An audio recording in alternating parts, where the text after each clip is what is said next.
Can you get life insurance for your parents? If you're an adult child thinking about this, the short answer is often yes. But there are a few important things you'll need to consider.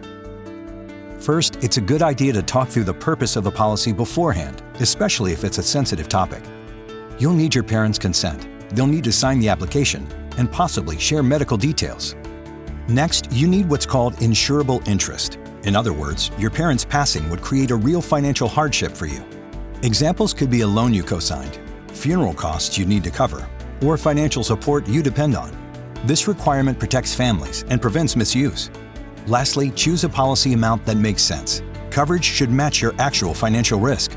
For example, if you'd be responsible for a $20,000 debt, applying for $100,000 in coverage may not be approved. So what kind of policy should you consider? If you're covering short-term needs, like a loan or limited-term support, a term life policy may work. It typically costs less, but may end coverage by age 80 or 85.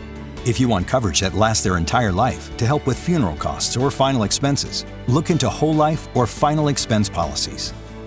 For parents who are older or facing health challenges, some insurers provide guaranteed issue whole life insurance. It doesn't require a medical exam and can be easier to qualify for, but could cost more. Getting life insurance for your parents could be the right choice for your family. Just make sure you understand the requirements and have open conversations along the way. Explore and get answers at TruStage.com.